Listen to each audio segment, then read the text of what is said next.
Siap, Bang Taufik, siap. siap. Mbak Yani, siap udah ya? Siap. Alhamdulillah. Silakan Pak Bang Taufik, kita live di Facebook kok ini, nggak apa-apa, nanti yang lain biar masuk aja.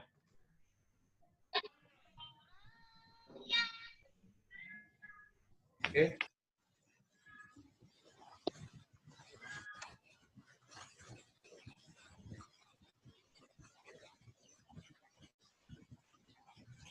Tiga, dua, satu. Oke, assalamualaikum warahmatullahi wabarakatuh. Salam kompak dalam rangka hari ini tanggal 26 tanggal 26 bulan 6 2020. Saat ini saya atas nama yang pertama-tama saya hormati Pak Ketua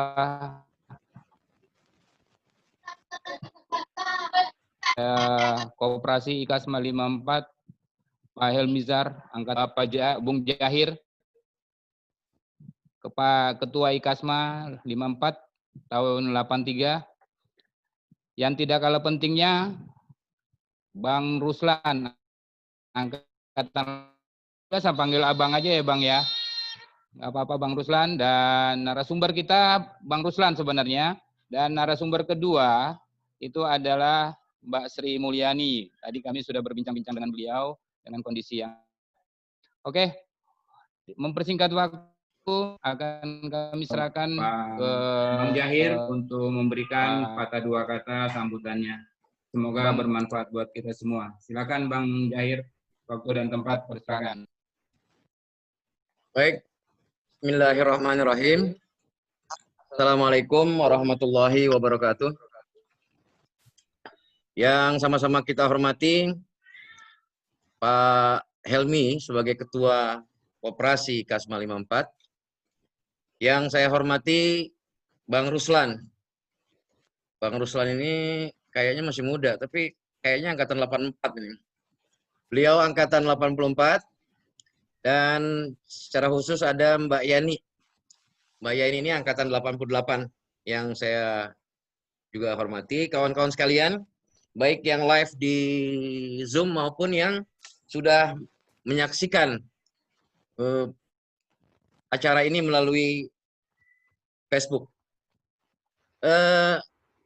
Pertama-tama saya ucapkan terima kasih kepada Ketua Koperasi yang sudah sedemikian rupa berupaya agar bisa memberikan sesuatu yang bermanfaat kepada teman-teman alumni, baik angkatan 82 sampai dengan angkatan 2020. Nah, tentunya kita perlu kita sambut gagasan ini atas upaya pengurus koperasi. Acara ini terus bergulir dan terus akan digulirkan dengan agenda-agenda yang memang dibutuhkan oleh kawan-kawan alumni. Saya atas nama Ketua IKASMA, terima kasih atas supportnya khusus bagi kawan-kawan di koperasi. Nah, tentunya kita berharap acara ini akan terus bergulir dan memberikan manfaat. Yang lebih khusus lagi, acara ini terus bisa dinikmati oleh alumni dimanapun berada. Termasuk kawan kita yang sekarang ada di Amerika, ada yang kemarin di Australia maupun yang di Beijing, masih bisa menyaksikan acara ini melalui media yang memang kita siapkan, Facebook. Perlu saya sampaikan juga kepada Pak Ketua Koperasi bahwa Facebook yang dimiliki oleh IKASMA saat ini, jumlah membernya itu sudah mencapai 5.000. Nah, kita berharap ini bermanfaat dan kita bersyukur dengan adanya Facebook, maka segala informasi yang kita lakukan ini bisa rekam, sehingga kawan-kawan yang terlambat pun masih bisa menyaksikan, mengikuti, dan bisa menyaksikan tayangan ini, sekaligus tentunya ilmu yang bermanfaat yang bisa digunakan oleh kita semua. Itu mungkin yang pertama saya sampaikan, kami atas nama seluruh alumni Ikatan Alumni SMA Negeri 54, yang menurut data saat ini secara biodata tercatat sekitar 3.500 lintas angkatan. Mudah-mudahan ini akan memberikan manfaat kepada kita semua. Tentunya selanjutnya acara ini akan dikendalikan secara penuh oleh pengurus koperasi yang memang sudah melakukan fungsinya, yaitu melakukan fungsi pendidikan kepada seluruh calon anggota maupun alumni SMA 54. Saya rasa itu yang dapat saya sampaikan. Terima kasih kepada Bapak MC. Mudah-mudahan acara ini akan memberikan manfaat buat kita semua, warga IKASMA 54. Tetap semangat, tetap jaya. Hidup IKASMA 54. Assalamualaikum warahmatullahi wabarakatuh. Waalaikumsalam warahmatullahi wabarakatuh. Terima kasih Bang Jahir sebagai Ketua IKASMA 54. Semoga apa yang dicita-citakan oleh Bung Jahir untuk kita semua bermanfaat buat kita, terutama untuk rekan-rekan dan teman-teman, baik dari angkatan yang 82 hingga tahun 2020 hingga saat ini.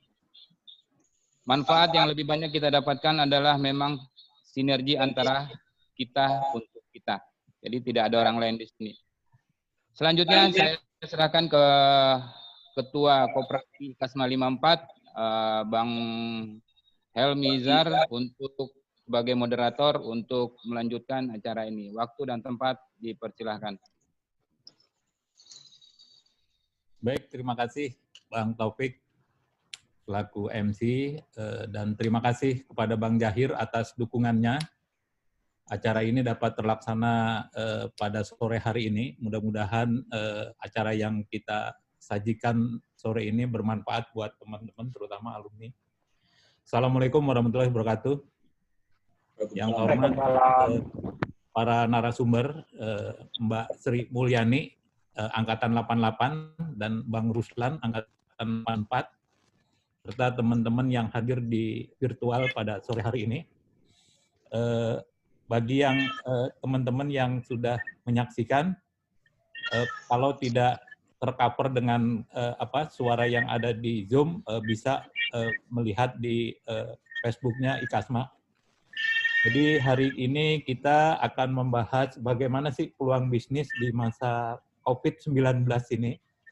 Karena pilihan narasumber ini juga masukan dari teman-teman alumni pada saat kita melakukan virtual juga dengan Dirjen Perimbangan Keuangan Negara dan Deputi Ekonomi Kreatif, disimpulkan bahwa bisa dihadirkan teman-teman yang sudah melaksanakan usaha baik di rumah maupun di tempat lainnya, khususnya alumni SMA 54. Pilihan jatuh kepada Mbak Yani. Jadi menarik sekali kemarin itu begitu disampaikan nama Sri Mulyani, saya pikir Menteri Keuangan ini yang akan kasih paparan. Ternyata Mbak Yani yang ada di... Selamat datang Mbak Yani ya. Salam kenal juga ini. Jadi sengaja kami sandingkan Mbak Yani dengan Bang Ruslan. Bang Ruslan ini kebenaran tugas di Kementerian Koperasi. Jadi nanti kalau ada kendala apa-apa sampaikan aja. Ya, itu banyak anggaran yang bisa kita pakai nanti. Jadi mungkin nanti Bang Ruslan bisa juga menjelaskan bagaimana sih sebenarnya kiprah koperasi itu khususnya di Jakarta lah. Jadi ini kita koperasi baru berdiri dan sudah dapat pengesahan dari Kementerian Koperasi yang dibantu juga oleh Bang Ruslan. Itu pertanggal 23 Januari 2019.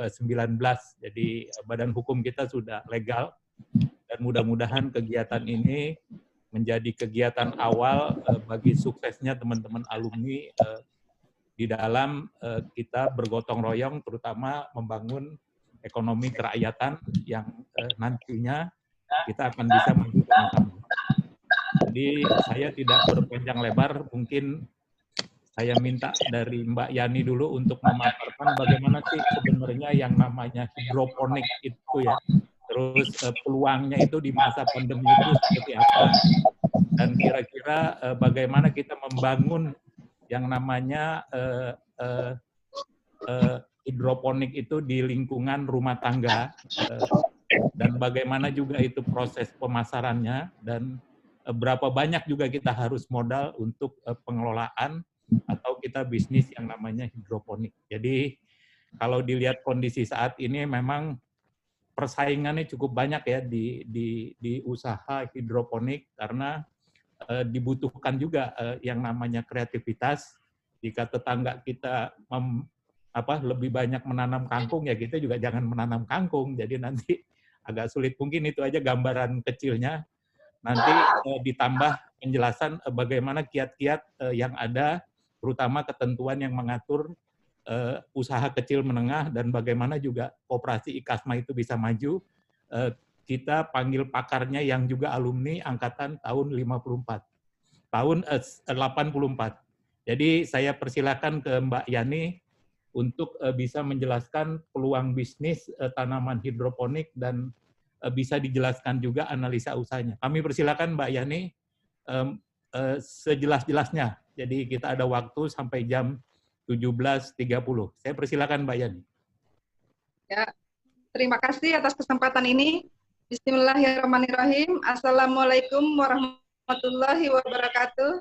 Waalaikumsalam. Selamat sore teman-teman semua. Ya, sebenarnya usaha hidroponik saya belum apa-apa Pak dibanding dengan usaha teman-teman yang sudah besar-besar, tapi mungkin bisa menginspirasi walaupun kecil, walaupun usaha kecil, bisa menginspirasi teman-teman semua ya Pak. Ini apa? Berawal dari ditunjuknya perumahan kami, Duta Bumi, oleh Pemkot Kota Bekasi sebagai kampung hidroponik, sehingga saya mendukung kegiatan yang telah ditentukan oleh Pemkot, mendukung kegiatan RW, saya ikut kelompok wanita tani. Dan berbekal barang-barang bekas, paralon bekas, Pak, saya bikinlah hidroponik di depan rumah saya yang halamannya seadanya, sangat seadanya.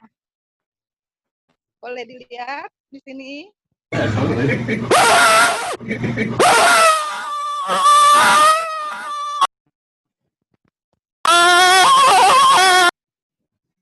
Enggak. Kecil, suara. Jam. Itu siapa itu ya? Itu ada hacker masuk itu kayaknya tuh. Iya, udah kita keluarkan. Lanjut saya nih. Nggak apa-apa. Kalau kita di IT ada beginian, udah biasa itu. Iya. Oh begitu. Maaf ada gangguan. Nah, tapi ternyata bisnis pembuatan kebun hidroponik ini berpeluang juga ke bisnis rakitannya Pak, rakitan hidroponik, rakitan instalasi hidroponiknya. Saya coba buat dan ini lumayan juga dipasarkan. Untuk minggu ini saya terjual 10 unit Pak. 10 unit. Jadi terlepas dari sayur-mayurnya, rakitan instalasi hidroponiknya pun laku Pak. Alhamdulillah. Begitu Pak. Untuk skalanya saya masih skala hobi, bukan skala bisnis. Skala hobi pun sebenarnya sudah lumayan buat ibu-ibu rumah tangga seperti saya ya. Kita dengan cara manajemen semainya. Manajemen semai artinya kita rajin menyemai, jangan ada lubang tanam yang kosong. Hindari lubang tanam yang kosong karena itu akan mengurangi pendapatan petani. Saya mah petani rumah tangga ya. Jadi sasaran saya adalah warga sekitar rumah. Tanaman yang saya tanam ya tentunya yang disukai oleh ibu-ibu rumah tangga sekitar, yaitu kangkung, pakcoy, kel, terus ini sawi pagoda, bayam yang ibu-ibu rumah tangga suka. Itu saya bisa menghasilkan setiap panen seminggu sekali, Pak. Yang penting kita rajin semainya saja. Kita rajin panen bisa mendapatkan 150 ribuan per minggu. Lumayan lah kalau untuk kelas rumah tangga ruang tanah ladang yang cuma hanya 2 meter. Ladangnya hanya seluas 2 meter saja, Pak. Begitu. Kira-kira sebenarnya saya sendiri juga belum bisa menginspirasi teman-teman nih, malu juga saya. Tapi ya itu lagi semangat berhidroponik membuka peluang usaha yang lainnya. Jadi di sini saya coba bikin pupuk Abimixnya sendiri, saya coba jual instalasi hidroponiknya sendiri gitu. Jadi lumayan Pak untuk pendapatan di masa COVID ini. Terima kasih teman-teman. Semoga apa yang saya ini kan menginspirasi teman-teman semua. Amin. Assalamualaikum warahmatullahi wabarakatuh. Waalaikumsalam warahmatullahi wabarakatuh. Jadi singkat sekali ya. Terima kasih Mbak Yani. Jadi mungkin kita lebih banyak ke bincang-bincangnya aja ya. Sebelum saya serahkan ke Bang Ruslan, memang sih usahanya tadi usaha kampung hidroponik itu di daerah. Halo, Mbak Yani. Ini kampung hidroponik itu di daerah mana sih sebenarnya? Suaranya nggak ini nih. Perumahan Duta Bumi Harapan Indah, Pak. Oh, Duta Bumi Harapan Indah ya. Jadi tadi asalnya mula-mula cuma hobi-hobi aja, iseng-iseng aja ya, tapi menghasilkan ya. Kita pengen tahu juga gitu dalam 1 bulan itu panennya itu bisa berapa kali ya kira-kira? Online sekarang. Panen pakcoy atau panen apa tanaman yang lainnya itu kangkung atau apa itu dalam 1 bulan bisa berapa kali atau dalam 2 bulan berapa kali itu Mbak Yani? Nih usia panen Pak untuk kangkung 21 hari dari itu masa dari HST. Setelah tanam, setelah masuk netpot seperti ini, Pak. 21 hari udah siap panen. Tepat. Kalau pakcoy 40 hari, sebulan setengah, 40 hari siap panen. Kalau tanaman kale, tuh, seperti ini.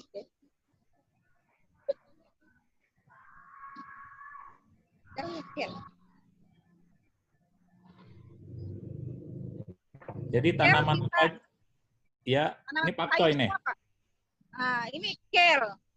Kale ini antioksidannya tinggi, ini bisa 9 bulan masa tanamnya, Pak.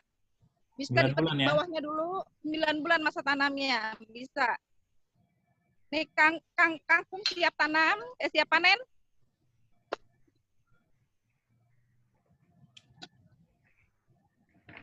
Kangkung yang siap panen, tinggi kira-kira 30 cm. Nah, ini 21 hari, Pak. 21 hari ya? 21 hari tanam. Ya. Sawi pagoda. Sawi pagoda 40 hari, Pak. 40 hari. Siap panen. Hari ya? Jadi kalau kita punya beberapa lubang tanam, itu kita bisa manajemen waktunya, Pak, manajemen waktu tanamnya.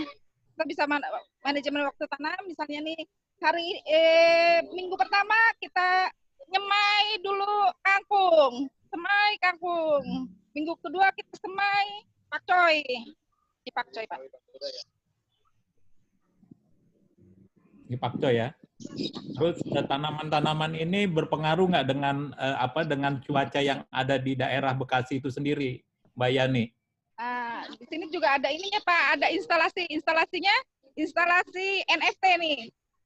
Pakcoy.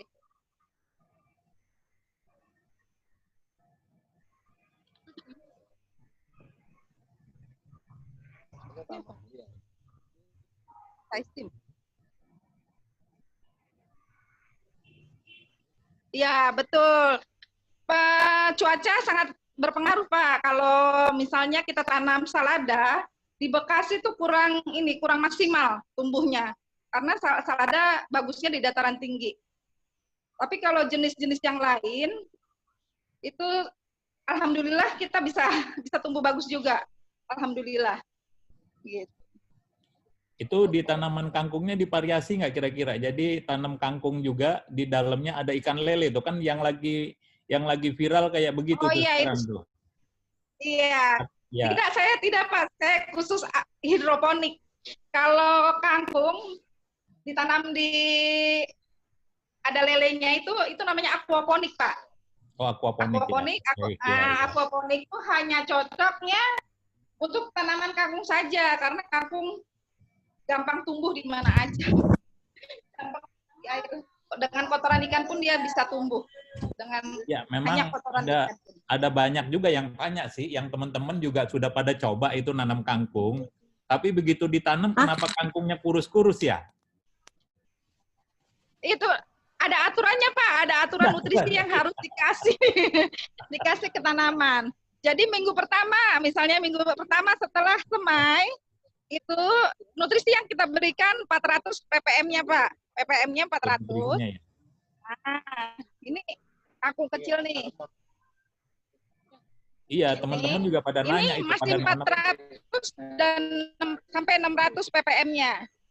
Setelah mendekati minggu kedua kita tingkatkan lagi nutrisinya menjadi 800 sampai 900 ini yang rada segini Pak. Ini minggu depan panen. Oh, minggu depan udah panen. Ini satu lagi. Kalau pemasarannya kemana Mbak Yani ya? Iya. Pemasarannya kemana Mbak Yani? Pemasaran di seputar perumahan aja Pak. Seputar perumahan Pak. Panen dijual di sekitar perumahan saja. Laku deh. Alhamdulillah. Alhamdulillah laku. Laku ya.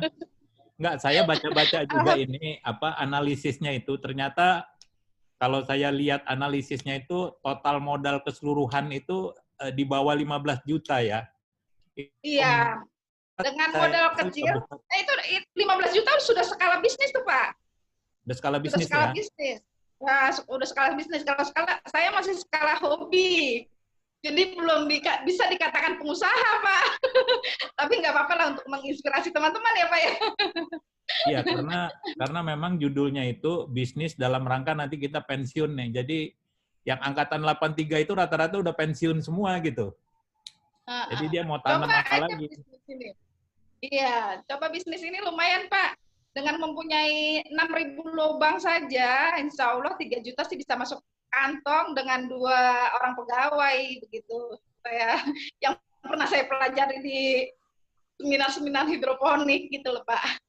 Oh gitu ya. Jadi Mbak Yani ikut seminar-seminar juga ya. Terus bimbingannya dari mana itu? Dari Pemda atau dari Pemkot kepada Bu Yani kira-kira? Kita kebetulan ada komunitasnya, komunitas hidroponik Pak. Komunitas hidroponik Bekasi. Jadi sekali waktu kita ngadain pertemuan gitu loh Pak. Saling kunjung ke kebun-kebun. Mereka sudah skalanya skala bisnis Pak. Kita sih masih. Kadang-kadang kita studi banding ke sana gitu. Mbak Yani kira-kira udah berapa lubang punya di sana Mbak Yani? Saya di sini 700 lubang Pak. 700 lubang tanam, tapi kebetulan ini waktu kemarin kan saya terima rakitan terjual 10 unit Pak. Jadi baby-babynya kosong. Jadi lubangnya banyak yang kosong Pak. Oh, banyak yang kosong. Jadi saya dibantu sama ini Pak, styrofoam bekas anggur, bekas buah anggur. Oh gitu ya. Gitu. Jadi setelah ini itu panen yang di instalasi panen kita masukin yang sini. Jadi nggak pernah ada lubang kosong saya Pak. Saya semai lagi, isi lagi sini, isi ke sana, sana panen, semai lagi gitu Pak. Tidak putus-putus. Alhamdulillah. Karena kalau sekali konsumen minta tidak ada sayur, itu pasti mereka kecewa.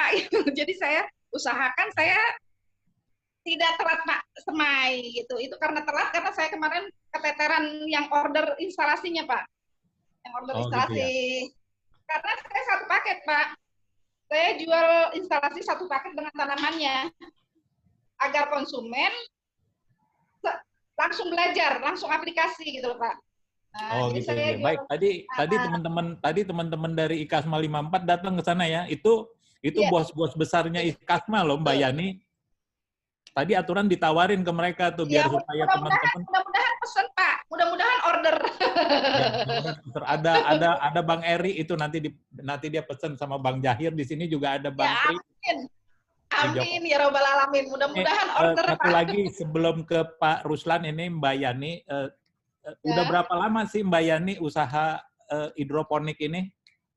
Baru Pak, dimulai di bulan September tahun 2019. Jadi belum ada 1 tahun. Tapi alhamdulillah hasilnya sudah lumayan Pak. Oh gitu. Lumayan baik. karena menjual instalasinya. Oh Karena gitu. orang ngelihat instalasi yang di depan rumah saya terlalu ada isinya, mereka jadi tertarik. Saya pengen punya juga gitu. Saya pengen punya juga, alhamdulillah Pak. Satu lagi, Mbak Yani, pemasaran instalasinya melalui ini enggak toko online atau memang tetangga tahu sendiri? Saya cuma share di status saja Pak. Oh gitu, Saya share baik. status. Terus yang beli juga malah kemarin saya kirim ke Bandung 5 unit Pak. Oh gitu, baik. Baik Mbak Yani, Bandung, ya. kita ini dulu dengan Mbak Yani. Jadi Ya. masih ada Bang Ruslan nanti mungkin menjelaskan kiat-kiat bagaimana sih usaha UMKM ini bisa berjalan dengan baik. Dan Ya, nanti siap, juga Pak. ada ya sama-sama, terima kasih. Jangan ditinggal dulu. Jadi masih Ya, nonton dulu karena nanti teman-teman masih banyak mau nanya nih. Ya, siap Pak, siap Pak. Mohon izin Teman-teman Pak alumni Moderator. 54, jadi nanti masih ada kesempatan untuk tanya ya. Jadi silakan mau bertanya melalui chat atau nanti kita kasih kesempatan bisa bertanya langsung. Sebelum tanya jawab, kami persilakan Bang Ruslan untuk menjelaskan bagaimana sih menjalankan ekonomi UMKM atau ekonomi rumahan ini bisa berjalan baik dan apa saja kiat-kiat yang diperlukan. Kami persilakan Bang Ruslan, angkatan 84. Halo, didengar ya semua, Bang? Didengar suara, Bang? Dengar jelas. Oke. Assalamualaikum warahmatullahi wabarakatuh. Waalaikumsalam warahmatullahi wabarakatuh. Waalaikumsalam warahmatullahi wabarakatuh. Alhamdulillah, dalam kondisi pandemi begini kita masih bisa berkumpul. Wah, bagus sekali. Saya terima kasih buat Bang Helwi, Bang Heri yang telah menginisiasi kegiatan ini. Saya merasa bangga sebagai alumni 54, walaupun dikit lagi pensiun, tapi merasa tertantang setelah adanya undangan ini dengan judul bagaimana berbisnis dalam masa pensiun. Saya sebagai seorang birokrat yang dari pemerintah mungkin bisa beri beberapa informasi kepada rekan-rekan yang ingin terjun ke dunia bisnis. Tapi sebelumnya saya akan ingin memberitahu, mungkin masih banyak teman yang kurang informasi mengenai apa sih itu Kementerian Koperasi dan UMKM, fungsi dan tugasnya. Halo? Ya, Pak. Ya. Lanjut, kedengeran. Ya, oke. Jadi kami ini dalam rangka pembinaan kepada UMKM, khususnya pemberdayaannya, memiliki 6 strategis. Langkah-langkah strategis ini mungkin Bang Helmi udah pernah dengar. Itu bagaimana kita nomor satunya memperluas akses pasar. Khususnya dalam situasi pandemi begini, peningkatan akses pasar lebih banyak difokuskan pada dunia online. Dunia online di mana bisnis dilakukan melalui chatting atau melalui YouTube mungkin. Jadi pertemuan tatap mata langsung bisnis agak mengerikan sekarang mungkin ya. Tapi dengan adanya media-media elektronik kita bisa langsung melakukan bisnis. Nah, salah satunya itu perluasan akses pasar melalui dunia online yang kita perkuat. Seperti baru-baru ini Kementerian Koperasi bekerja sama dengan blibli.com atau apa itu lupa saya. Nah, sehingga produk-produk UMKM bisa langsung dipasarkan di media online tersebut. Kedua, kita meningkatkan daya saing produk dan jasa. Peningkatan daya saing produk dan jasa UMKM. Nah, di sini kita memberikan bantuan dalam bentuk pelatihan.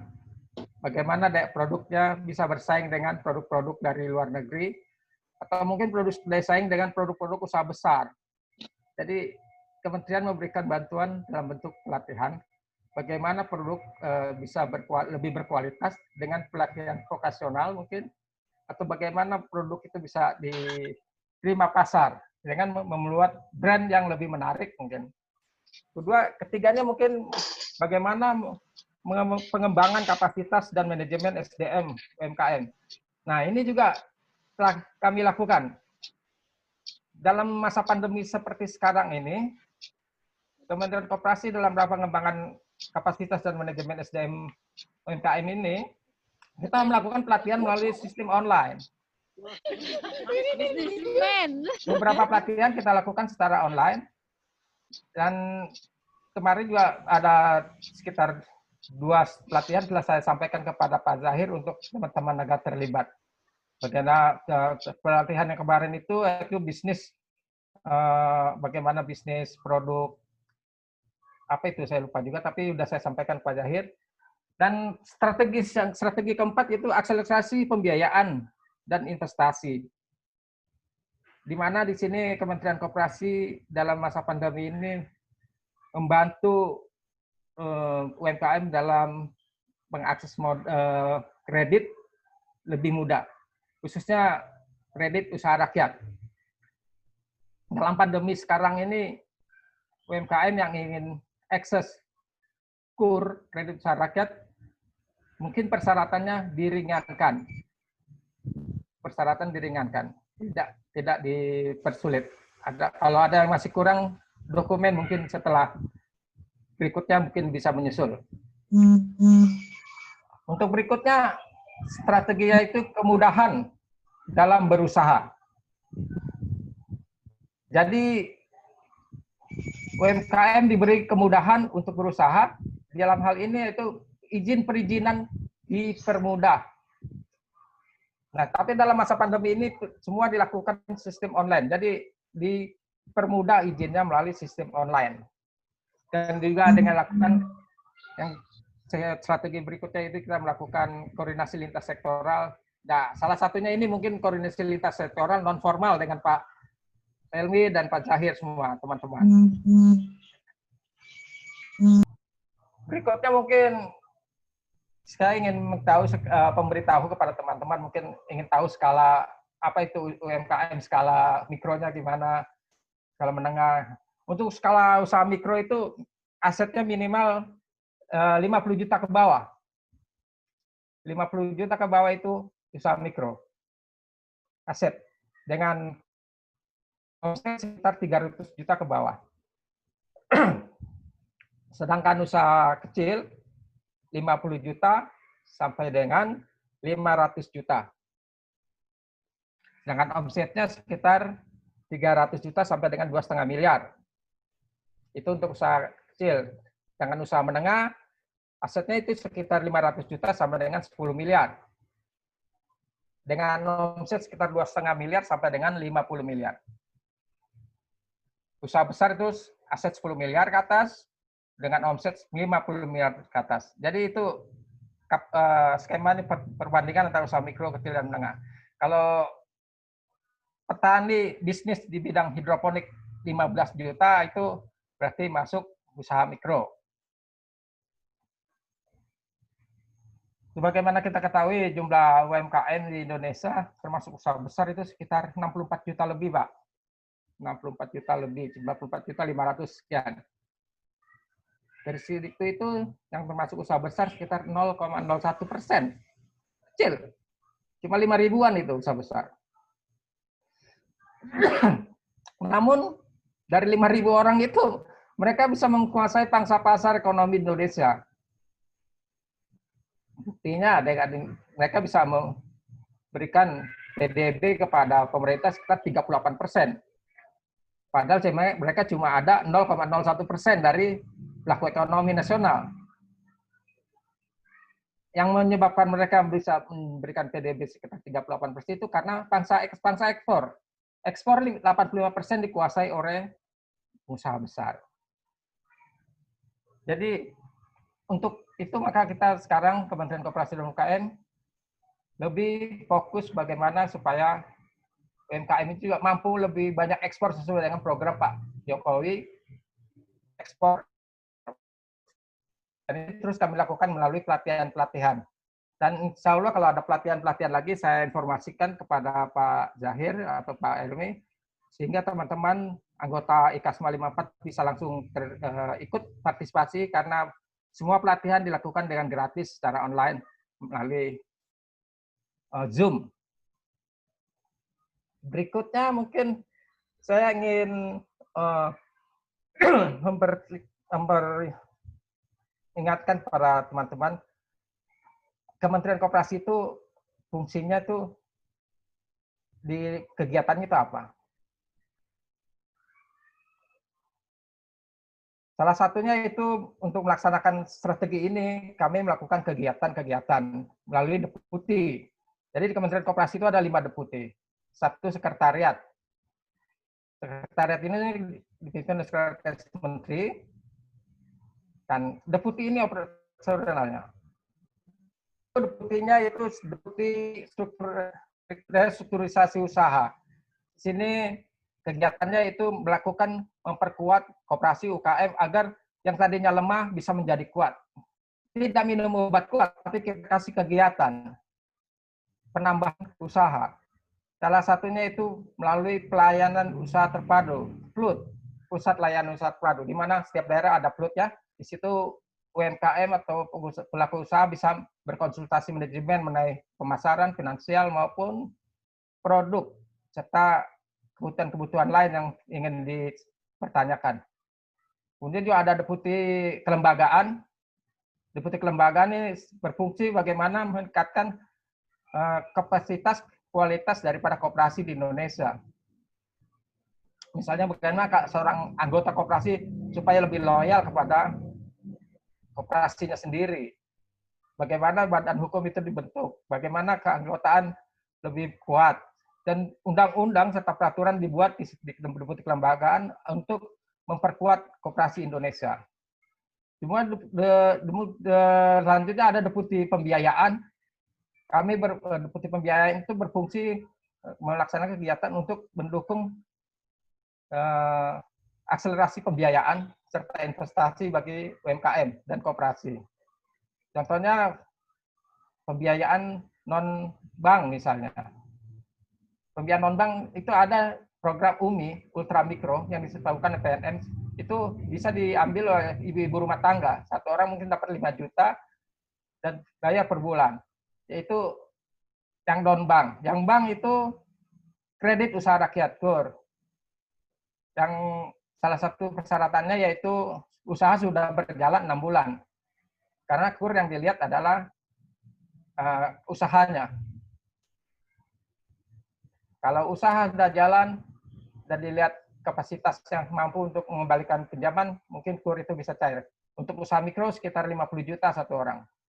Dan bisa menyambung sampai dengan 200 juta. Selanjutnya deputi SDM. Deputi SDM meningkatkan kapasitas dan manajemen SDM, UMKM termasuk koperasi.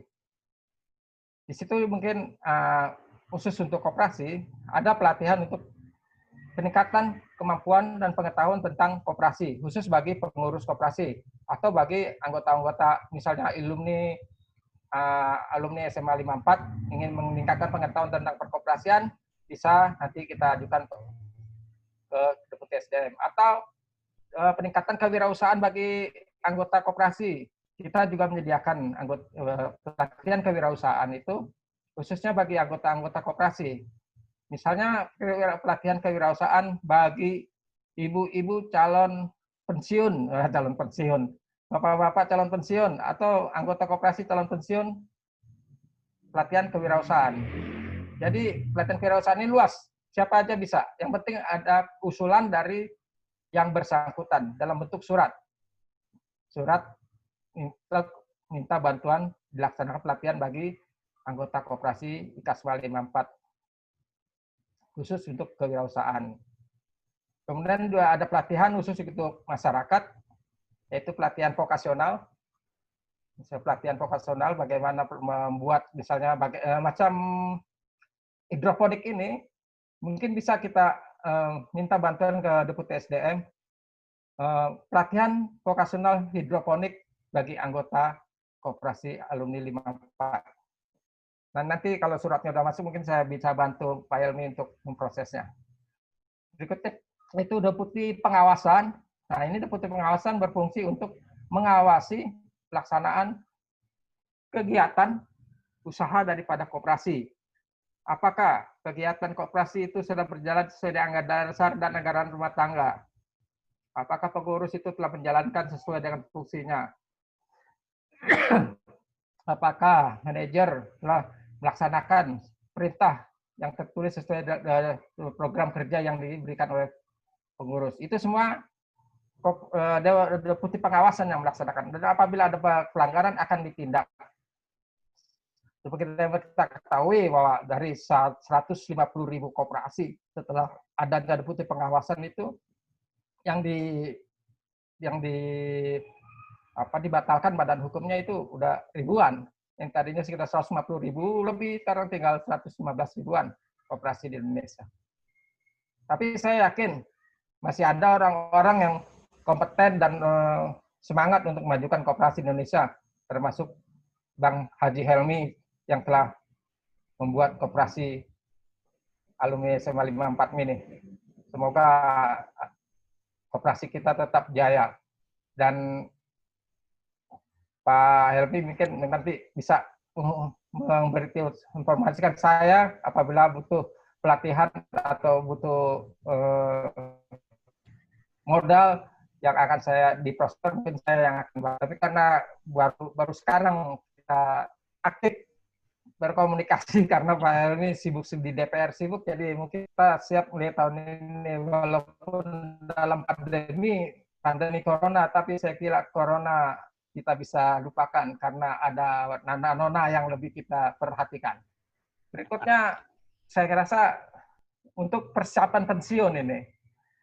Untuk persiapan pensiun saya ingin bicarakan yaitu kita kalau siap pensiun rata-rata merasa udah post-power syndrome, lemah, cemas, takut.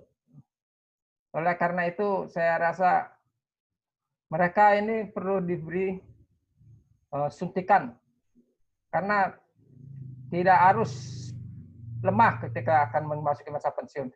Jadi kita harus katakan pensiun planner. Pensiunan ini kita jadikan pensiun planner. Pensiun yang berwirausaha.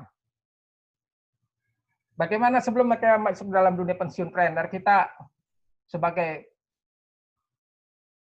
pengurus alumni 54, seharusnya paling tidak kita bertanggung jawab kepada teman-teman yang mau pensiun, dan kita juga yang mau pensiun ini, 82, 83, 84 itu mau pensiun.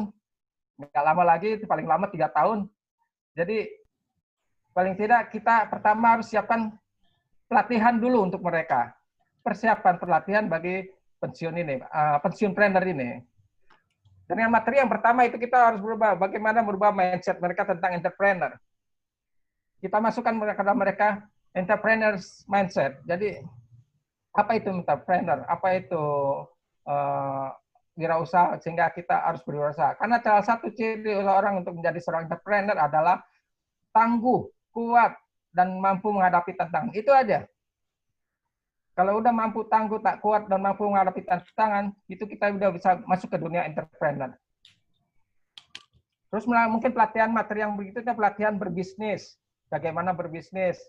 Terus bagaimana pelatihan psikologis, bagaimana menghadapi tantangan dunia bisnis. Bagaimana pelatihan mengenai pengaturan finansial. Kalau orang udah pensiun, gaji kan 75% dari gaji pokok. Nah, bagaimana mengatur finansial itu dalam bentuk bisnis misalnya. Dan terakhir, pelatihan bagaimana masuk dunia usaha. Misalnya kita memulai dunia usaha sebagai seorang buka kafe atau buka restoran atau buka bengkel. Nah, itu di situ kita mulai latih. Nah, jadi pelatihan sebelum memasuki masa pensiun ini, Pak Helmi, diperlukan. Saya juga menunggu undangan dari Pak Zahir dan Pak Helmi untuk pelatihan persiapan pensiun dari Ikatan Alumni 54.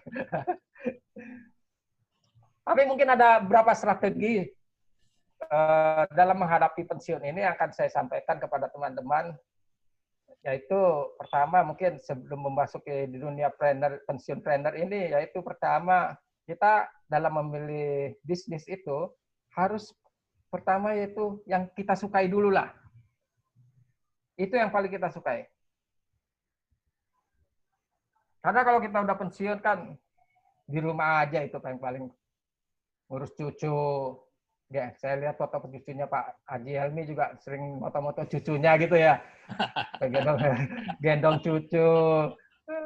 Saya kadang-kadang pagi-pagi udah megang-megang cucu gitu kan. Cucunya lari-lari dikejar-kejar. Jadi kita di rumah gitu aja. Tapi lama-lama kalau kita itu begitu bosan juga kan. Lama-lama bosan. Pasti bosan. Nah, itu makanya kita harus masuk ke dunia bisnis. Dalam masuk ke dunia bisnis itu atau pensiun planner ini, kita pilih itu yang paling kita sukai. Karena apa yang kita sukai pasti memberi hiburan pada kita. Contohnya, kalau Pak Haji Helmi suka mancing, nah, buka pemancingan. Buka pemancingan.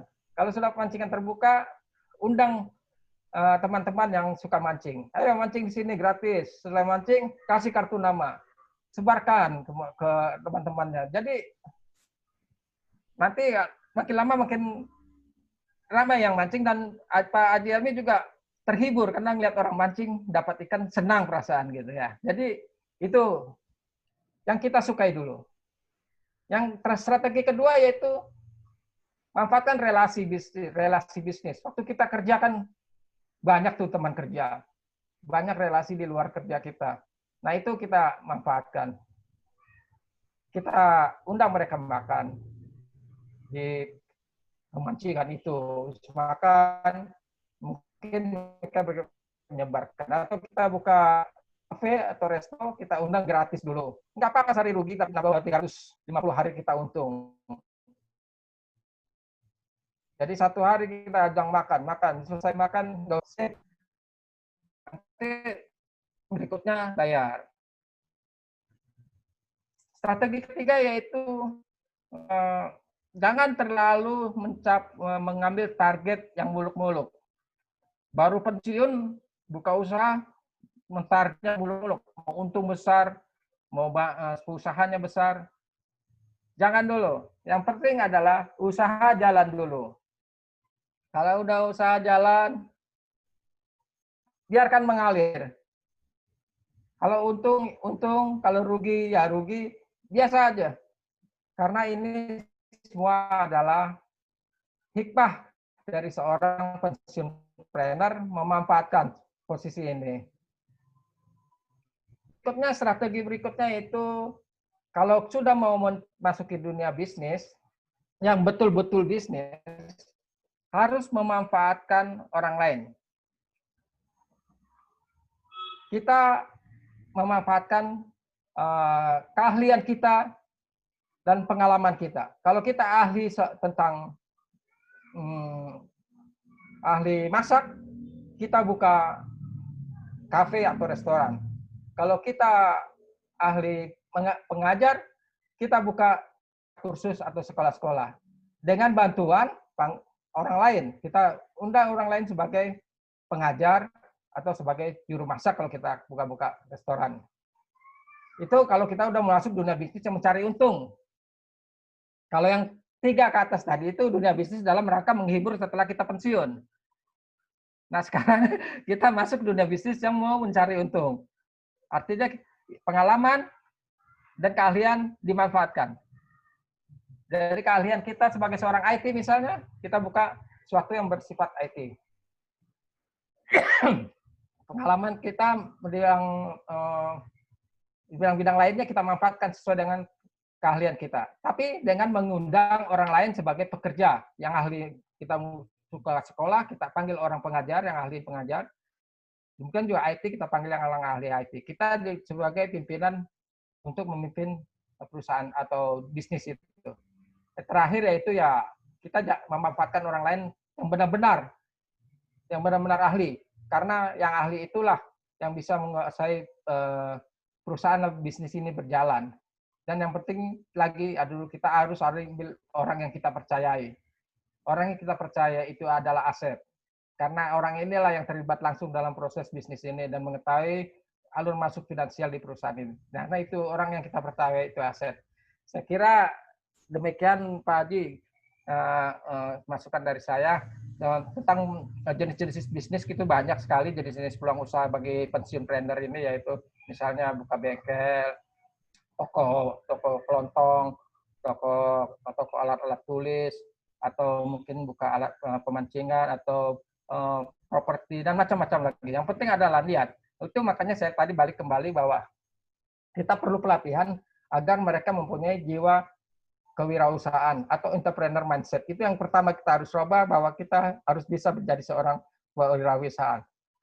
yang berwirausaha sebagai pensiun planner. Demikian saya kira Pak Haji Helmi. Atas kesempatan ini saya ucapkan terima kasih, dan kepada teman-teman yang menonton dan mendengarkan juga saya ucapkan terima kasih. Salam 54 dari Zoom. Assalamualaikum warahmatullahi wabarakatuh.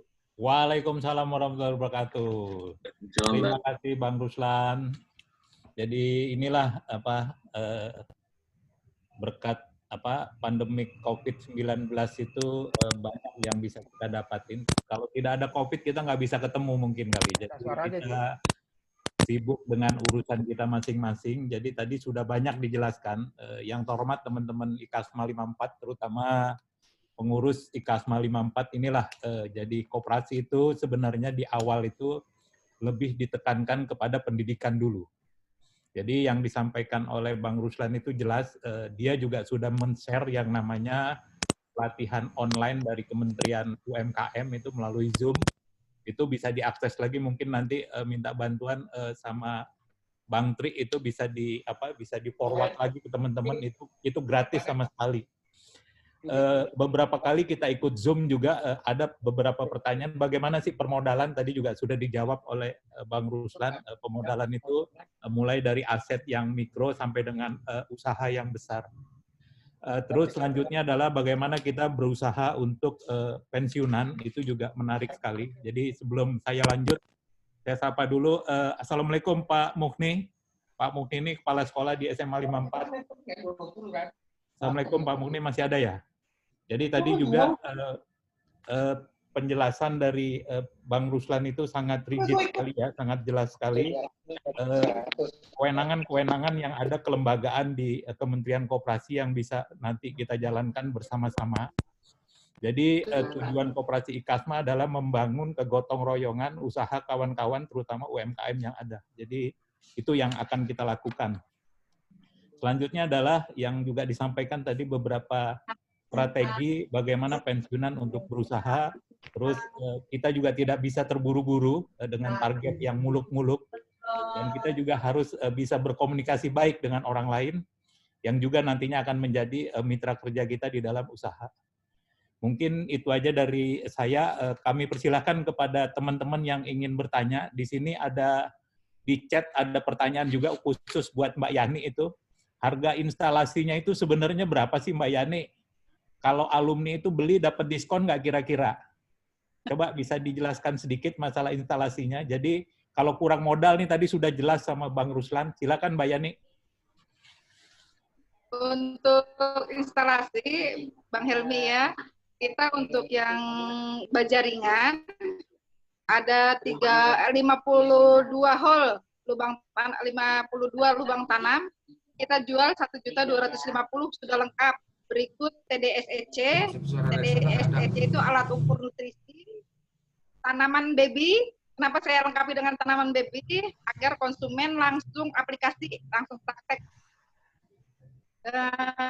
Benih, saya kasih benih. Saya kasih nutrisi, ABMIK. Lengkap, sudah tinggal jalan Pak. Murah. Sudah diantar sampai rumah. Sudah sampai rumah ya? Untuk yang paralon, karena bahan bakunya juga rada mahal, saya harganya tidak beda jauh. Saya jual 1.200.000. Lengkap juga, hanya dia lubang tanamnya 36 lubang tanam. Lebih sedikit, 32 lubang tanam. Juga plus TDSEC, alat ukur nutrisi, ABMIK, bonus benih juga sama. Silakan untuk rekan-rekan yang mau order. Terima kasih Bang Helmi. Baik, terima kasih Mbak Yani. Inilah berapa harga instalasinya. Mudah-mudahan untuk alumni SMA 54 nanti masih ada diskon lagi ya. Silakan ke teman-teman IKASMA yang mau bertanya, kedua narasumber kami persilakan. Oh, sini. Silakan, kita masih ada waktu kurang lebih sekitar 30 menit lagi nih. Masih ada waktu 30 menit, bisa ditanyakan ke dua narasumber. Jadi teman-teman yang punya usaha juga silakan, mumpung ada Bang Ruslan di sini, tadi sudah jelas bagaimana mendapatkan dana pinjaman lunak, bagaimana untuk mendapatkan dana KUR juga, bagaimana untuk mendapatkan pendidikan koperasi juga. Silakan kepada teman-teman. Saya mau tanya nih Bang Helmi ke Yani. Yadi ya, silakan Bang Yadi, 86. Halo. Yo, lanjut, silakan. Ya, selamat sore Mbak Yani. Ya, sore. Selamat sore Mbak Yani. Saya mau tanya aja. Tadi saya bertanya, cuma buat teman-teman juga biar paham. Sayur-sayuran saat ini kan jadi musuhnya kaum yang umum. Ya, singkat ceritanya, apa itu bahaya untuk mereka-mereka yang punya penyakit asam urat? Begitu aja Mbak Yani. Terima kasih. Silakan, ada lagi yang mau bertanya ya sebelum 3 session pertama, 3 dulu Mbak Yani. Sebentar Mbak Yani, biar silakan, ada yang mau tanya? Saya Bang Helmi. Iya Bang Yadi, silakan. Oke, selamat malam. Makasih Bang Helmi. Saya bertanya ke Bang Ruslan ya, boleh? Ya, silakan. Oke, selamat sore Bang Ruslan. Ini tertarik ya terkait dengan pelatihan untuk para calon ya, terutama calon pensiunan. Kalau di kementerian itu, apakah ada pelatihan untuk para calon pensiun ini, tapi dilakukan di perusahaan itu, sifatnya indoor? Bisa nggak dilakukan itu ke pihak Kementerian Koperasi melakukan pelatihan tapi di perusahaan? Oh, halo, Pak. Suara ya, baru Bang masuk. Ruslan. Baru dengar nih, coba ulang. Bisa diulang? Oke. Tadi terkait pelatihan ya. Ya. Pelatihan untuk para calon pensiunan. Dan bisa nggak ketika kita misalkan kita mengundang pihak dari Kementerian Koperasi memberikan training tapi indoor, sifatnya kita mengundang pihak koperasi trainernya ke perusahaan untuk memberikan pembekalan kepada para calon pensiunan. Atau kita harus ke kementerian atau kementerian ke kita gitu. Itu bisa. aja. Sebagai Bang Ruslan bentar ya, biar satu lagi penanya ya, biar supaya sekaligus nanti. Amin. Silakan satu lagi. Izin Bang. Ya, silakan Mbak Leli 90. Langsung Mbak Leli. Ya, makasih kesempatannya. Sebelumnya saya mau tanya sama Mbak Yani, apakah Mbak Yani juga mendapat binaan dari Dinas KPKP? KPKP itu Ketahanan Pangan, Kelautan, dan Perikanan. Artinya kaitan hidroponik ini sangat erat dengan ketahanan pangan yang semestinya juga dapat pembinaan dari sana. Seperti yang saya terima di Kecamatan Durensawit, kebetulan saya juga ikut banyak dibina dan banyak terlibat pembinaan dari KPKP. Itu memang ada program-program pemberdayaan masyarakat lewat Dinas KPKP. Itu satu. Yang kedua, kalau tadi mengenai perangkatnya itu, instalasi hidroponiknya, bisa dong aku mesen juga, cuma minta alamatnya, karena tadi kan belum bisa alamatnya. Pak Alumni kan kita beda angkatan, jadi nggak tahu nomornya Mbak Yani. Itu Mbak Yani. Terus yang ketiga masalah koperasi, kayaknya bagus juga tuh kalau misalnya kita alumni 54 punya agenda kegiatan pelatihan ini SMA 54. Mungkin itu Bang Helmi buat semuanya. Salam kenal dari saya, Leli 90. Baik, terima kasih. Baik, terima kasih Mbak Leli. Jadi ada 3 penanya tadi, satu dari Eri Sutanto mengenai sayuran-sayuran, apakah itu terkontaminasi tidak atau ianya. Yang kedua adalah dari Bang Yadi itu bagaimana pelatihan untuk calon pensiun. Kira-kira selain online itu bisa nggak ikut indoor di perusahaan-perusahaan yang kalau bahasa trennya itu bisa magang nggak di perusahaan-perusahaan, paling kurang pembiayaannya dari kementerian itu Bang Ruslan. Yang ketiga adalah pertanyaan dari Mbak Leli itu, bagaimana Mbak Yani itu dapat binaan nggak dari KPKP atau dari pemerintahan daerah setempat? Ini adalah nanti mungkin alamatnya dikasih yang jelas ya. Jadi mudah-mudahan selesai kita Zoom ini, banyak yang memesan instalasi ini kepada Mbak Yani. Koperasi juga memang nanti juga akan berjalan terus, Mbak Yani. Silakan dari buat Bang Ruslan dulu lah untuk menjelaskan masalah pensiun yang bisa indoor. Silakan Bang Ruslan.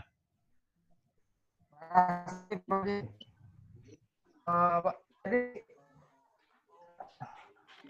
seperti yang tadi saya sampaikan bahwa pelatihan ini bagi pensiunan atau pelatihan vokasional bagi pensiunan itu bisa dilakukan di suatu tempat, misalnya hotel atau misalnya di perusahaan juga. Tapi karena ini kalau di perusahaan Bapak,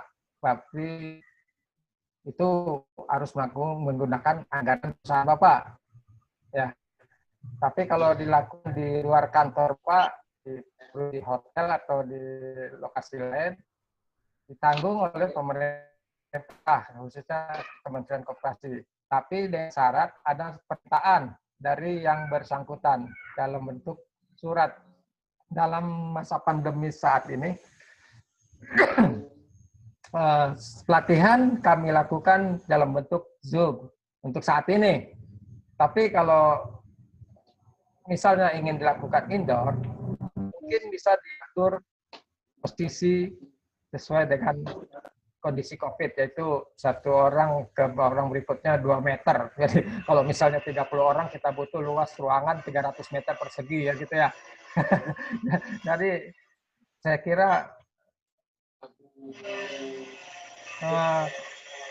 kalau di surat itu diperkuat, Pak Yadi memperkuat argumennya bahwa kami mengharapkan pelatihan dilakukan di tempat kami, tapi dengan kalau di tempat Bapak seperti saya katakan harus menggunakan anggaran Bapak sendiri, tapi kalau di tempat lain atau di hotel itu bisa memakai anggaran kementerian. Nah, apabila Bapak ingin menggunakan anggaran kementerian, dalam surat itu dinyatakan dalam kondisi pandemi ini kami akan mengatur posisi kursi peserta sesuai dengan protokol kesehatan COVID. Mungkin satu orang ke orang berikutnya 1,5 meter atau 2 meter, ke depan 2 meter. Jadi ada jarak antara peserta satu dan lainnya. Saya rasa itu salah satu strategi untuk minta bantuan kalau ingin bantuan melakukan pelatihan dalam bentuk indoor. Karena saat ini masih dalam bentuk Zoom yang dilaksanakan oleh kementerian. Tapi kalau bisa memperkuatnya dalam bentuk seperti tadi saya katakan akan mengikuti protokol COVID, mungkin bisa dipertimbangkan oleh Bapak Deputi Bidang Pengembangan SDM. Nah, yang penting itu saja. Dan yang berikutnya itu pesertanya itu harus jelas siapa. Kalau dari perusahaan Bapak, mungkin dari perusahaan Pak Yadi, terus dari perusahaan ini dengan jumlah sekian. Tapi kalau perusahaan besar, saya rasa pertimbangannya mungkin kurang begitu kuat ya, karena kalau perusahaan besar biasanya bisa mampu untuk mengadakan pelatihan sendiri dengan biaya sendiri. Jadi mungkin bisa minta dari Kementerian Koperasi sebagai narasumber, itu bisa kalau perusahaannya mengadakan. Tapi kalau ikatan alumni 54, Koperasi 54 ikatan alumninya mau mengadakan pelatihan bagi pensiunan anggota Koperasi 54, itu kemungkinan bisa, karena anggota koperasi loh, kan nggak duit nih buat anggota 54 untuk mengadakan pelatihan bisa. Tapi kalau perusahaan saya rasa kurang direspon mungkin kalau dari perusahaan. Tapi kalau lembaga-lembaga sosial LSM bisa. Karena perusahaan biasanya justru mengadakan pelatihan sendiri. dan kita diundang untuk sebagai narasumber untuk memberi masukan kepada mereka. Jadi fokusnya saya rasa kekuatan ada di tangan Pak Haji Helmi untuk mengajukan permohonan pelatihan bagi anggota koperasi atau anggota alumni 54 yang akan masuk di masa pensiun agar diberikan fasilitasi pelatihan dengan biaya ditanggung oleh Kementerian Koperasi dan UKM dengan jumlah peserta sekian orang yang akan dilaksanakan di hotel ini atau di tempat lain setelah indoor. Kalau nggak bisa ya Zoom itu. Jadi tergantung keahlian Pak Haji Helmi untuk mempermainkan kata-kata dan mempermainkan birokrasi politik yang Anda miliki. Gitu. Saya kira demikian Pak Haji. Assalamualaikum warahmatullahi wabarakatuh. Waalaikumsalam. Jadi Bang Yadi, mudah-mudahan nanti kita buat IKASMA ya, dan kita berdoa bersama-sama supaya Bang Ruslan itu jangan cepat-cepat pensiun, biar ditambah 2 tahun jadi 60, jangan 58. Amin, amin. Amin, kita doakan. Jadi masih ada Bang Ruslan ini, kita masih enak gitu. Kami persilakan Mbak Yani, ada dua pertanyaan tadi tuh, apakah Mbak Yani itu dikasih pembinaan oleh KPKP yang ada di Bekasi, dan berapa harga hidroponiknya, instalasinya itu bisa diantar tidak? Tolong dijelaskan sama alamat jelas sama nomor HP. Jadi inilah yang namanya IKASMA 54, semuanya terbuka. Silakan Mbak Yani untuk dijelaskan dulu. Terima kasih Bang Haji Helmi. Saya mau menjelaskan pertanyaan dari Pak Eri Susanto masalah asam urat, makan sayur asam urat. Di sini bedanya tanaman hidroponik ya. Tanaman hidroponik itu low purin, jadi aman bagi penderita asam urat. Jadi apalagi jadi bahagia, yang tidak asam urat bahagia, bisa rujak kangkungan terus setiap hari. Begitu Bang Helmi. Insya Allah itu berdasarkan penelitian Bang Helmi. Bang Haji, jadinya aman untuk penderita asam urat, aman. Silakan dicoba. Saya panen, kalau mau kangkung silakan datang ke rumah. Untuk Mbak Laili 90, terima kasih Mbak Laili sudah mau order hidroponik saya. Kebetulan KWT kami dibina oleh Dinas Pertanian Kota Bekasi aja, Mbak Laili, tidak dibina oleh KPKP. Nah, untuk jelasnya, untuk saya minta malah saran bagaimana supaya KPKP bisa membina saya bisa hubungi siapa gitu loh. Ini bagus juga nih buat kemajuan KWT kita, gitu loh Bang Helmi. Untuk alamat saya tinggal di Perumahan Duta Bumi, Blok 1E, nomor 16. Nomor telepon 0812 836 99568. Nomor telepon diulang lagi 0812 839 66568. Terima kasih Bang Haji. Terima kasih Mbak Yani. Kira-kira masih ada lagi yang mau ditanyakan teman-teman? Bang Jahir selaku Ketua IKASMA, kira-kira ada yang mau ditanyakan? Biar supaya jelas dulu nih koperasi IKASMA-nya nih. Silakan Bang Jahir. Makasih. Mumpung ada pakarnya ini nih. Ya, luar biasa ini. Saya mendengarkan sejak tadi. Mudah-mudahan kolaborasi antara koperasi dengan salah satunya yang dikembangkan oleh Yani ini bisa bersinergi.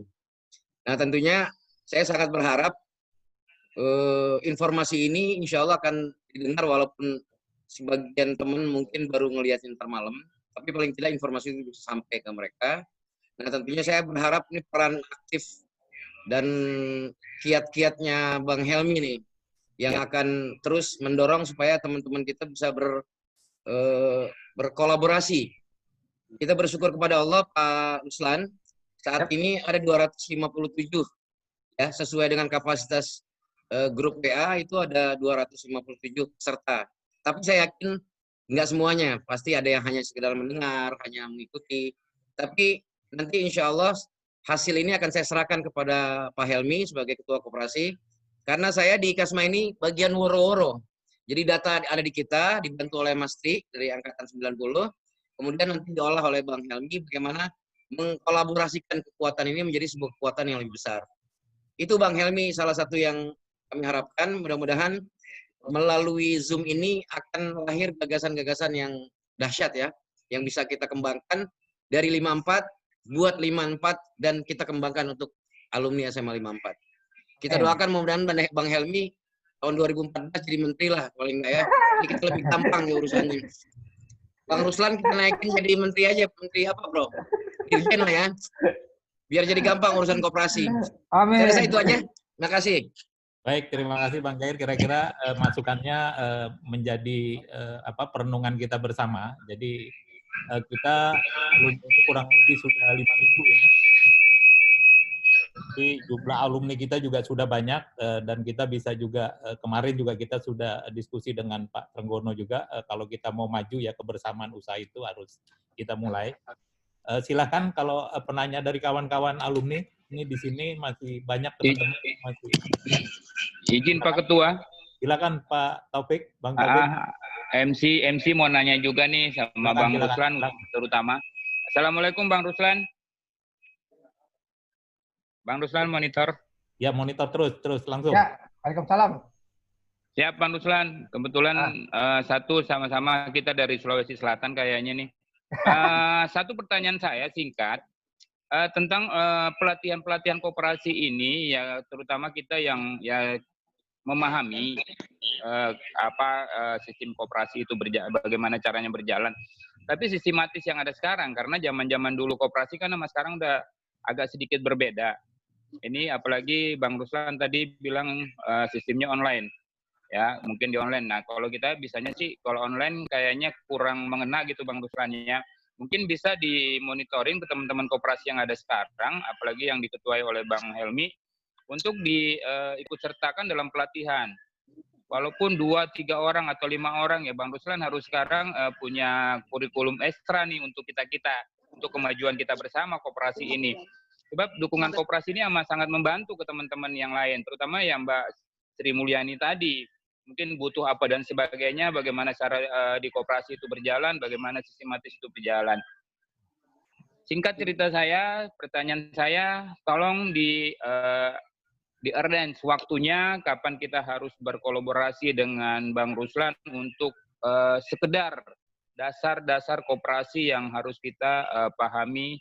Ya mungkin kalau saya sih 60% sudah memahami tentang koperasi, tapi teman-teman yang lain ini, sebab ada pertanyaan dari angkatan 82 hingga 96 kalau nggak salah kemarin nanya ke Japri saya sistematisnya Bang Ruslan.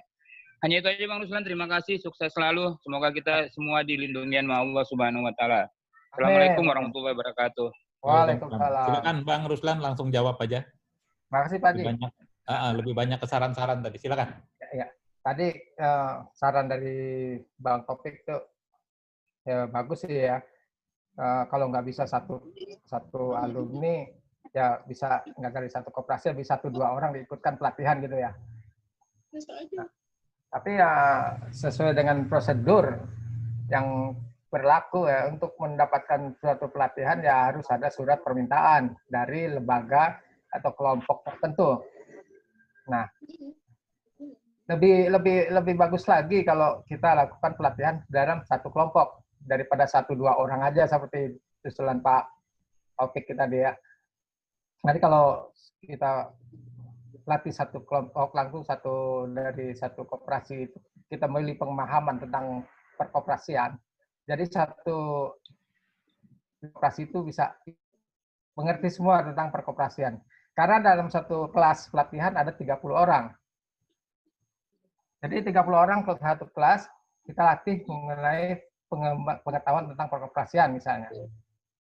Nah, dari 30 orang itu bisa menyebarkan kepada anggota-anggota lain setelah mereka mendapatkan pengetahuan tentang perkoperasian ini. Bagaimana caranya? Yaitu dengan melakukan sendiri pelatihan yang dilakukan oleh koperasi sendiri. Salah satu fungsi koperasi yaitu memberikan pelatihan kepada anggotanya. Itu salah satu fungsi koperasi. Anggota adalah dapat pelatihan dari koperasi, pengurus. Nah, kalau gitu maka sebagai hak untuk mendapatkan pelatihan perkoperasian yang dilakukan oleh pengurus koperasi, maka saya kira wajar apabila Pak Haji sebagai Ketua Ikatan Koperasi Alumni 54 untuk memberikan pelatihan khusus bagi anggota koperasi di Alumni 54 setelah mendapatkan pelatihan dari Kementerian Koperasi. Karena materi yang diberikan dari Kementerian Koperasi mungkin bisa diterapkan, dipakai, digunakan untuk memberikan lagi kepada anggota-anggota lainnya. Misalnya anggotanya Pak Haji, Koperasi Alumni 54 itu ada 300 orang. Pertama kita latih 30 orang. Nah, yang 30 orang ini materinya didapat. Kita latih lagi satu koperasi dengan 280 orang kita latih sekaligus fresh. Pemahaman tentang perkoperasian. Apa itu koperasi? Fungsinya apa? Seorang anggota itu harus bagaimana? Hak dan kewajibannya apa? Itu diberi pengetahuan tentang itu sehingga kalau anggota tahu sebagai pengetahuan sebagai anggota, haknya apa, kewajibannya ada, mungkin koperasi akan maju. Karena sebagai anggota itu punya kewajiban untuk memajukan koperasi. Belanja di koperasi, minjam uang di koperasi. Itu kewajiban. Haknya yaitu seperti tadi saya bilang, diminta pelatihan bagi anggota oleh pengurus. Meminta untuk dilakukan anggota kalau Pak Ketuanya udah melenceng, misalnya gitu. Tapi mudah-mudahan Pak Ketuanya nggak bakal melenceng nih, kan orang lurus saya lihat ini. Kecuali di sebelahnya ada cewek, mungkin belok. Jadi saya kira jangan buka ini dong. Jangan buka dong. Aduh. Jadi saya memberi masukan kepada Pak Haji Helmi sebagai ketua koperasi bikin surat permintaan pelatihan. Tapi kalau dalam kondisi pandemi ini mungkin kalau kita mau melakukan indoor, beri masukan bahwa kami menginginkan dilakukan indoor dengan memanfaatkan protokol kesehatan, jarak antara satu peserta dengan yang lainnya mungkin 2 meter atau 1,5 meter dan seterusnya sesuai dengan protokol. Mungkin bisa dipertimbangkan untuk diadakan dalam indoor. Kalau tidak bisa indoor, ya Zoom. Kalau Zoom itu pesertanya bisa sampai 300. Kalau indoor 30. Jadi tergantung Pak Haji, kita mau pilih yang mana ini. Kalau suratnya udah kalau suratnya udah dikirim, nanti saya yang apa namanya, yang utak-atik di dalam di kantor untuk memprosesnya. Kira demikian Pak Haji. Assalamualaikum. Waalaikumsalam. Baik, terima kasih Bang Ruslan. Jadi sudah jelas sekali ya. Jadi ada pertanyaan juga tadi dari Bang Yadi, kemana surat ditujukan? Kalau memang ini tadi sudah dijelaskan ada berapa deputi itu yang bisa mengikuti. Ada deputi kelembagaan, ada deputi pembiayaan, ada deputi pengawasan, dan ada deputi apa lagi satu tadi. Jadi SDM ya, deputi SDM. Jadi Bang Yadi kalau mau ikut silakan langsung. Tapi memang Koperasi 54 ini unik ya. Teman-teman alumni perlu saya jelaskan juga. Saya selaku ketua koperasi itu ini adalah Koperasi IKASMA 54 itu koperasi yang unik, yang anggotanya tersebar di mana-mana, yang kita tidak tahu latar belakangnya apa. Gitu, inilah yang menjadi daya tarik dan juga merupakan satu tantangan tersendiri ya buat saya terutama selaku ketua koperasi, bagaimana membangun jaringan dan SDM yang ada di alumni. Itu aja tujuan pertamanya. Saya juga mohon kepada Bang Ruslan tidak segan-segan untuk kegiatan-kegiatan terutama yang menyangkut koperasi, bisa memberikan apa sih tugas pokok koperasi, apa sih tugasnya anggota, bagaimana sih mendapatkan pinjaman. Kalau sudah kita berbicara bagaimana mendapat pinjaman, saya yakin pesertanya akan banyak itu. Cuman siapa yang mau bertanggung jawab atas pinjaman itu yang nggak ada. Jadi itu yang sering terjadi. Jadi sekali lagi kepada teman-teman alumni bahwa koperasi kita ini baru berdiri dan kita lagi proses penyesuaian juga dan kantornya juga masih numpang di tempatnya Bang Jahir. Mudah-mudahan di target kami sih di koperasi itu kita di 2021 kita sudah bisa go, terutama bisa kerjasama dengan Mbak Yani 88 itu, terutama dengan instalasinya nanti kita coba membangun sinergi lah. Nanti kami dengan teman-teman bidang usaha, ada Mas Eri Sutanto juga, dia yang urusan usaha, bisa membantu bagaimana mendapatkan pralon yang murah Mbak Yani. Saya yakin karena Mas Eri itu dekat dengan kekuasaan, gitu. Jadi pralon dia tuh gampang untuk mendapatkannya. Tuh, jadi agak kemudahan yang bisa nanti kita sama-sama sinergi. Silakan teman-teman, masih ada waktu kurang lebih sekitar 10 menit. Yang mau bertanya silakan. Izin Ketua. Silakan. Izin Ketua. Tadi mau menindaklanjuti, maksudnya sistem internal kurikulumnya di 54, teman-teman untuk Bang Ruslan atau Daeng Ruslan memberikan kami masukan-masukan secara internal supaya kami ya tentang koperasi ini sedikit gitu, hanya itu aja. Mohon kalau bersedia, tapi kalau tidak pun kalau sistem lembaga kita akan mengajukan sistem lembaga, tapi ini internal aja antara 54 ke 54 untuk kita, dari kita untuk kita gitu. Itu aja sih. Motong sebentar. Maaf Pak Ketua, lanjut. Ya, nanti kita atas nama koperasi dengan Kementerian Koperasi biasanya kita ada kemudahan lah. Jadi saya hakul yakin dengan Bang Ruslan itu kalau sudah bilang membantu, pasti membantu. Jadi pertama yang perlu kita doakan supaya Bang Ruslan jangan cepat-cepat belajar pensiun. Mudah-mudahan ditambah 2 tahun lagi, koperasi kita bisa maju. Amin, amin. Mbak Yani ada pertanyaan itu bisa di-share nggak? Nanti kita share ini kita share nanti perawatan tanaman hidroponiknya boleh di-share nggak Mbak Yani? Silakan Mbak Yani dijawab, nanti bisa diserahkan ke saya atau ke Bang Jahir. Siap Bang, nanti saya share di Facebook IKASMA, juga di grup deh ke Bang Jahir, biar di-share lagi ke grup IKASMA. Terima kasih Bang Haji. Baik, terima kasih. Jadi perlu kami sampaikan ke teman-teman IKASMA 54, bisnis hidroponik ini sekarang lagi booming ya. Jadi keuntungannya juga besar, terutama yang bukan hanya menjual instalasi ya, tapi yang menjual bibit itu agak lumayan sekarang ini. Jadi sekali lagi pertemuan sore ini tuh benar-benar bermanfaat bagi kita semua, dan saya dengan teman-teman koperasi tentunya pengurus dan IKASMA akan menindaklanjuti terutama kegiatan Mbak Yani dulu, dan bagaimana kita tidak berhenti di sini Mbak Yani dan Bang Ruslan, kita akan terus lanjut karena usaha rumahan ini sangat bisa kita manfaatkan bersama dan kita bisa dorong membangun yang sama. Mudah-mudahan dengan kekuatan pertanian yang kuat kita akan pangan yang kuat kita akan kuat di dalam membangun kebersamaan, dan tidak ada lagi warga IKASMA yang kesulitan di dalam berusaha atau di dalam melaksanakan bisnisnya. Ini ada pertanyaan ini dari Pak Muk. Silakan Pak Kepala Sekolah, kalau mau tanya langsung, ini pertanyaannya kalau ada cara perawatan tanaman hidroponik boleh di-share Mbak. Nanti kita share Pak Kepala Sekolah, Pak Mufni. Atau ada yang mau disampaikan Pak Mufni, silakan. Pak Mufni masih, silakan Pak Mufni. Oh, jadi nanti Assalamualaikum warahmatullahi wabarakatuh. Waalaikumsalam. Suaranya putus-putus Pak Mufni. Assalamualaikum warahmatullahi wabarakatuh. Oh, yang udah pensiun. Waalaikumsalam. Suaranya putus-putus Pak Mufni. Kalau yang diaktif lah mudah. Ya.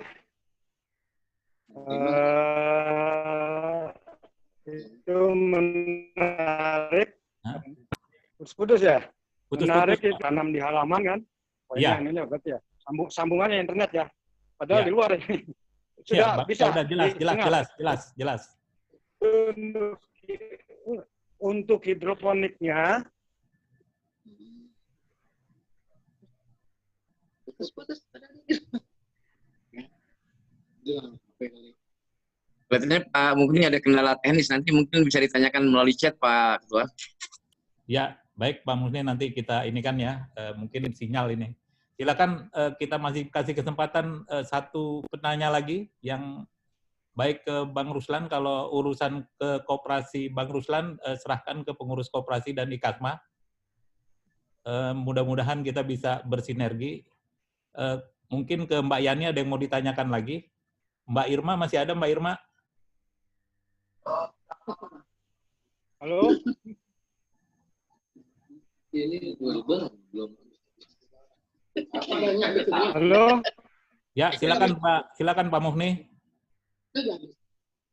Sinyalnya putus-putus, Pak. Ya, sudah bisa ya?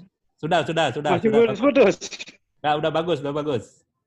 Ya, jadi untuk hidroponik itu banyak yang tertarik mudah-mudahan karena dengan lahan yang sempit itu kita bisa menanam tanaman yang bisa ditanam di hidroponik kan.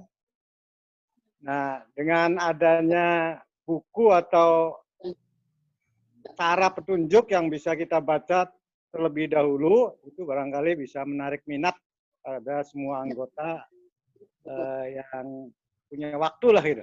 Di sela-sela waktu kesibukannya, itu di samping menghasilkan, yang terutama adalah penghijauannya itu. Ya. Iya. Betul, Pak. Penghijauan itu halaman jadinya penuh dan beberapa kota sudah banyak yang mencoba itu. Jadi boleh tuh tindak lanjuti secara masif lah gitu kan, sehingga banyak yang tertarik, sehingga makin tegar gitu di rumahnya masing-masing. Terima kasih, saya mendukung dan terinspirasi untuk hal itu, motivasi juga. Terima kasih Mbak Yani ya. Baik, terima kasih.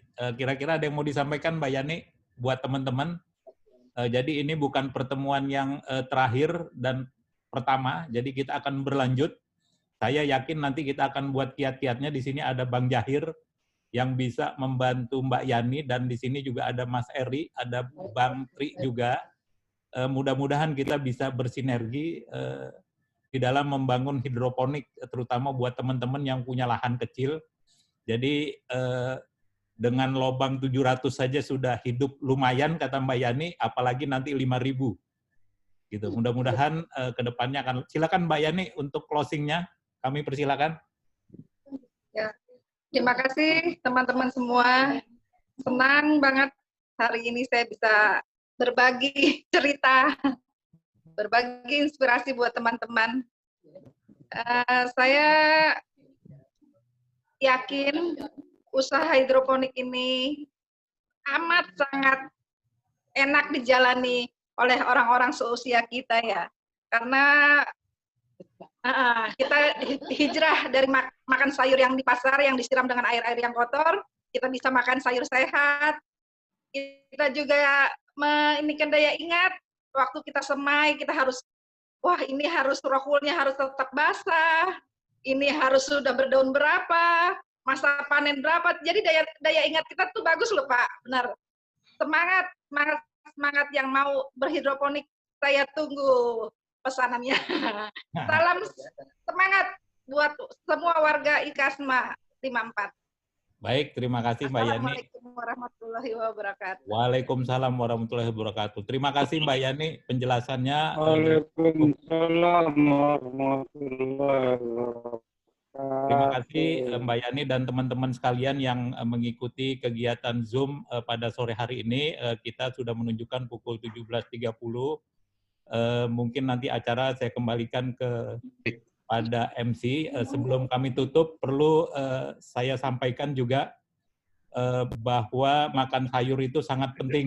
Pertama, jadi kalau kita kurus dan gemuk itu cuma beda cara makannya. Kalau orang kurus itu lebih banyak makan hati, kalau orang gemuk itu lebih banyak makan tempat. Jadi kalau mau berusaha hidroponik, usahakan tempat apapun bisa kita gunakan. Sekian, terima kasih. Kami kembalikan kepada MC. Assalamualaikum warahmatullahi wabarakatuh. Waalaikumsalam. Waalaikumsalam warahmatullahi wabarakatuh. Demikian teman-teman, rekan-rekan IKASMA yang mengikuti acara dari pukul 16 hingga sekarang ini. Sebelum kita tutup, mari kita foto bersama. Tolong videonya semua dihidupkan. Kita foto bareng supaya ada kenang-kenangan di virtual Zoom ini. Ayo, semua dibuka videonya, tolong dibuka. Ini nggak sendirian nih. Mbak Yuri belum dibuka, Mbak Leni, Bang Fajar. Bang Jahir, kita ngikut ya. Wah, itu bertiga ya nih ya? Rombongan itu. Iya, kita bertiga di sini. Tidak menggunakan protokol COVID ini, deketan. Oke, saya hitung. Kita mulai. Sebelumnya, di videonya dihidupkan kembali, bikin action. Pertama, actionnya biasa dulu, nanti kedua baru kita gaya bebas. Oke, saya hitung mulai dari 3, 2, 1. Senyum. Oke. Oke, yang kedua, kita ini gaya bebas, mau apa, mau begini, mau cantik. Ya, supaya kelihatan cantik, masih SMA 54, masih anak buahnya kepala-kepala sekolah yang ada. Oke, kita hitung mundur 3, 2, 1. Oke, terima kasih. Oke, yang saya hormati Ketua Koperasi Kasma 54, semoga apa yang dicita-citakan, apa yang diinginkan semuanya berhasil dan selalu dalam lindungan Allah Subhanahu wa taala dalam mengarungi masa pandemi ini, terutama juga untuk Bang Ruslan. Terima kasih sharingnya, sangat bermanfaat buat teman-teman untuk keseluruhan. Saya atas nama MC dan atas nama Ketua Kasma 54 dan Ketua Koperasi Kasma 54 mengucapkan terima kasih atas kehadirannya Bang Ruslan dan Mbak Yani. Tadi saya mengunjungi rumah beliau dan melihat semua. Oke, dengan akhir kalam saya atas nama MC Kasma 54 dan Koperasi Kasma 54 mengucapkan terima kasih. Wabillahi taufiq wal hidayah. Wassalamualaikum warahmatullahi wabarakatuh. Sukses 54. Dadah.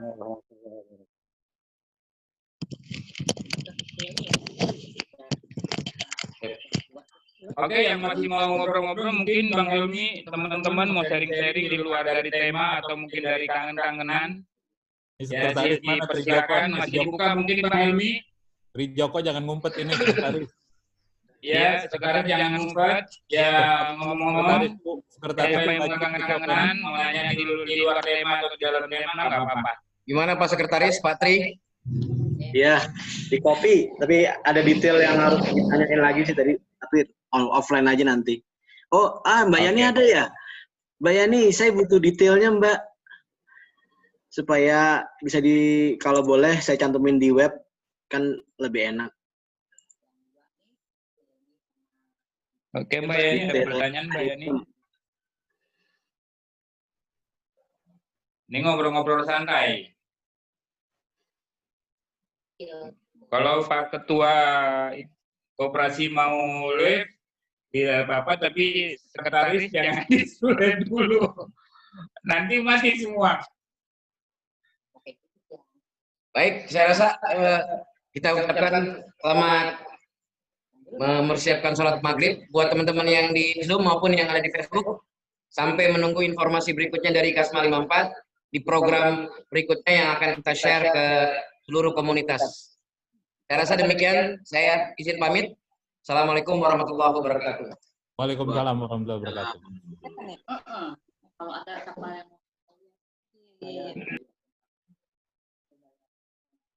yang dibuka begini, betulnya dua. Kalau yang ini kan ada jualannya sama.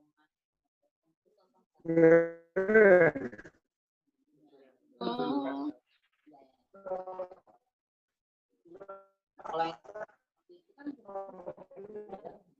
jadi lebih baik.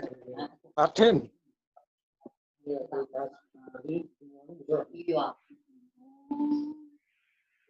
Oh, si lainnya akhirnya bikin ya